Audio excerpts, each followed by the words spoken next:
তো আমার পার্সোনাল কথা হইলো যে আমি ক্ষুদ্র মানুষ, আমার ক্ষুদ্র জ্ঞান, ভুল হইলে মাফ করবেন।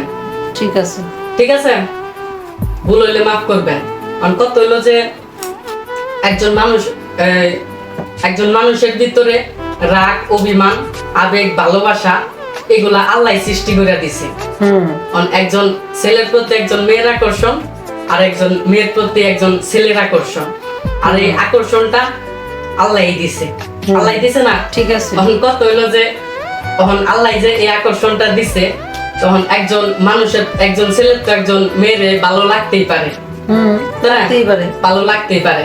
কত হইলো যে আমি মানে দিন যাইতাছে, আমনের বাইকনা বড় হইতাছে, স্কুল কলেজে জানাগে, রাস্তাঘাটে জানাগে, আত্মীয় স্বজন বাড়ি জানাগে, আইরে বাইরে বাইরন লাগে।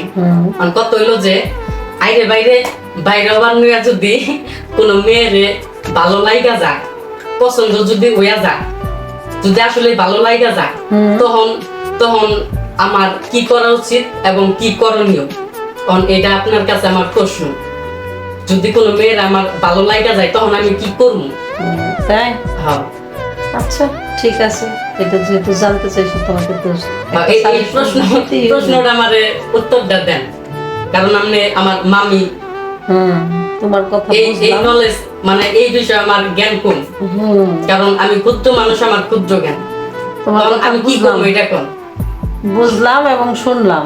হ্যাঁ, সব ঠিক আছে, বয়স হয়েছে, এটা বয়স তো নাই, আমি একেবারে বড়, একেবারে ছোট না, আবার বড় হয়ে হই নাই, তবে দিন যাইতাছে, আমনের বাইকনা বড় হইতাছে। আচ্ছা ঠিক আছে, তো রাস্তাঘাটে যাইতে হয়, ভালো মন্দ দেখো, চোখে পড়তেই পারে। সুন্দর মেয়ে তোমার চোখে পড়াটাই স্বাভাবিক। এখন বয়স হইতেছে, ভালো লাগার সময় ভালো লাগতে পারে, তবে ভালো লাগতেছে ঠিক আছে, বুঝলাম। একটা মেয়ের তোমার ভালো লাগলেই যে মেয়েটার সাথে সবকিছু করতে হইব তা তো না। ভালো লাগতে পারে, তার সাথে বন্ধুত্ব তুমি করতেই পারো, কিন্তু এর বাইরে আগানোটা ঠিক হইব না। তারপরে যদি বেশি বেশি ভালো লাগে আমাদেরকে বলবা, আমরা ভালো মন্দ দেখব না। আর ওই যে বন্ধুত্বটা আছে বললেন, এটা কেমন বন্ধুত্ব? সবাই বন্ধু তো বন্ধুই, বন্ধুর একটা আছে গভীর সম্পর্ক, আর একটা না আছে বন্ধু যে সে তোমার ঘনিষ্ঠ বন্ধু, বন্ধুর থাকে। বন্ধু কখনো গভীরে চলে যায় না। বন্ধু যে সে বন্ধুর মতো সারা জীবন একইভাবে থাকে। তারপরে যদি তোমার কাউরে বেশি ভালো লাগে, সেটা যদি তোমার ওই রকম পরিস্থিতিতে যায় বা তুমি ওই রকম পরিস্থিতিতে পড়ো, তখন আমাদেরকে বলবো, আমরা বিবেচনা করে দেখবো, ভালো মন্দ যেটা হয় ভালো মনে হইব, আমরা সেটাই তোমাকে বলবো। একজন মানুষ মেয়ের ভালো লাইগা গেল, তখন আমার কি, তখন তো তার সাথে বন্ধুত্ব থাকবো না। না, আমি বলতে চাইতাছি যে অনেকটা মেয়ের আমার ভালো লাগলো, হ্যাঁ, ভালো যে লাগলো, তখন আমি এটা কি ওই মেয়েটারে বলবো নাকি পরিবারকে বলবো? বাইরে না না না, ঠিক আছে, আগে তুমি মেয়েটাকে যাচাই করবো যে সে তোমার কতটুকু যোগ্য, সে তোমার বন্ধুত্বের সম্পর্কটা ধরে রাখার মতো কতটুকু ধৈর্য ওর মধ্যে আছে। সে বন্ধু আসলেই প্রকৃত বন্ধু হইতে পারবো কিনা, সেটা আগে তুমি যাচাই করবা। তারপরে যদি তারপরে তোমার ব্যক্তিগতভাবে ভালো লাগে, সেটা আগে মেয়েটাকে যাচাই বাছাই করার পরে তারপরে তুমি তোমার ফ্যামিলিরে জানাইবো, মেয়েটারে বলবা, বলবা ফ্যামিলিরে যে আমার একটা মেয়ে ভালো লাগতেছে।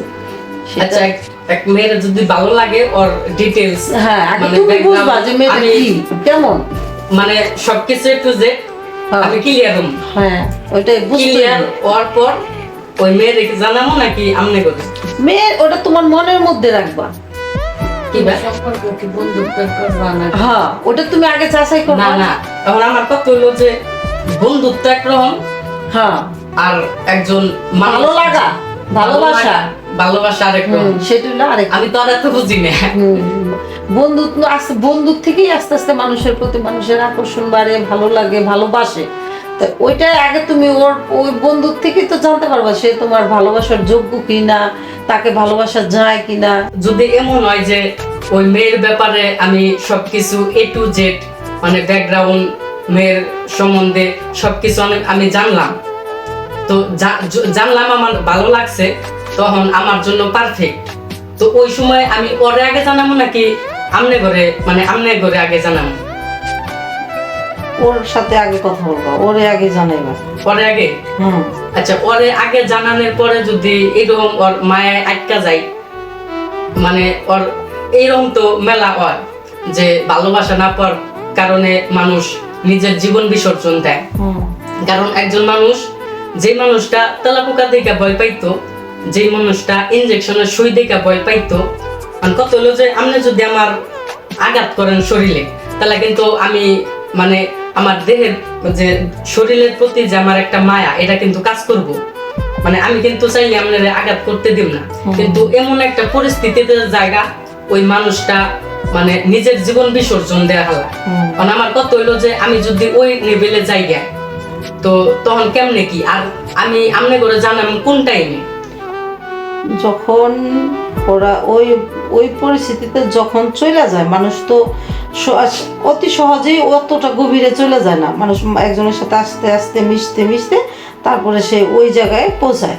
তখন এমনভাবে সম্পর্ক যখন করবা, ঠিক আছে, তোমার সম্পর্কটা হইতে পারে, তখন দেখা যায় যে ওই অতটুকু গভীরে তো তোমার যাওয়ার কোনো প্রয়োজন নেই। তুমি তো ওরা প্রত্যাখ্যান করতেছো না, তুমি ওরা পছন্দ করছো, ও তোমার পছন্দ করতেছে। আমি বলতে চাইতেছি যে আমি মানে ওর সম্বন্ধে আমি সবকিছু জানলাম, ভালো লাগছে, আপনি বলতেছেন যে ওর আগে জানাবা। ওর আগে জানা যদি আমি ওর মায়ের আটকা যাই, তাহলে তো আবার ঝামেলা। তো আমি এটা বলতে চাইতেছি যে ওরে যে জানাম, তো কোন পরিস্থিতিতে মানে ওর সাথে কথাবার্তা কোন পরিস্থিতিতে গেলে আমনে ঘরে জানাম?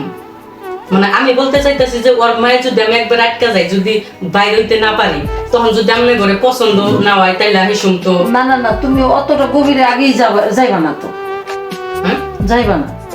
তুমি ওর সাথে সম্পর্ক যখন তোমার সাথে ওর সম্পর্কটা এখন মোটামুটি আগাই গেছে, তুমি আরো একসাথে মোটামুটি ভালো একটা পজিশনে আসছো, এটা তুমিও চাইতেছো, ও চাইতেছে, ঠিক আছে, তখনই তুমি তোমার ফ্যামিলির সাথে পরামর্শ করতে পারো, বলতে পারো যে আমি একটা মেয়েকে পছন্দ করি বা ভালোবাসি, বা এরকম এরকম ও আমার ভালোবাসে, আমি ওরে ভালোবাসি, তা তোমরা একটু দেখো বা বোঝো, ঠিক আছে। তখন তো তুমি ওর সাথে গভীরে যাওয়ার পরে তো তোমার ফ্যামিলির সাথে জানার প্রয়োজন নেই, তার আগেই তোমার জানানো উচিত, তখনই তুমি জানাবা। তার মানে ওর সাথে ওর সিস্টেমটা আমি দেখমু যে কোন তরি কেমনে কি, তারপরে বললাম যদি রাজি হয় গভীর সম্পর্কে যাওয়ার আগেই তো তোমার ফ্যামিলির সাথে আমরা করে জানাম, যাতে আমি ওর মায়ায় নাটকা যাই, কোন থেকে বাইরে হইতে পারি। যখন তুমি ওর সাথে দেখা যাইতেছে তোমার সম্পর্কটা আগায় গেছে, তখন তুমি তোমার ফ্যামিলিকে বললাম যে মা, আমি একজনকে ভালো লাগে, ভালোবাসি, তোমরা একটু দেখো, বাস। তখন তারা দেখলো, ভালো লাগলো, যদি তারা সাপোর্ট করে, তখন তুমি গভীরে গেলে তো তোমার কোনো সমস্যা নেই। আচ্ছা, বুঝতে পারছি। আর যখন তারা যদি সাপোর্টটা না দিল, তাদের ভালো লাগলো না, তখন তুমি দেখা গেছে ওইভাবে না যে এখন বইলা দিলাম, আমরা বললাম যে তুমি ওইখান থেকে সরে আসো, তুমি হুট করে সরে আসবা, এটা তো কেউ মাইনা নিতে পারে। আচ্ছা আচ্ছা, তারপর কেউ মাইনা নিতে পারতেছে না, তখন ওই যে কেউ অস্বাভাবিকভাবে একটা অ্যাক্সিডেন্ট ঘটাইতে পারে। তাহলে তখন অতটা না করার পর ফ্যামিলি যখন সাপোর্ট দিল না, তখন তুমি আস্তে আস্তে ওর কাছ থেকে একবারে যে তুমি হুট করে সরে আসবে তা না, আস্তে আস্তে তুমি তখন ওর কাছ থেকে সরে এসে বললাম, বাস। তখন ওরও কোনো ক্ষতি হলো না, তোমারও ক্ষতি হলো না,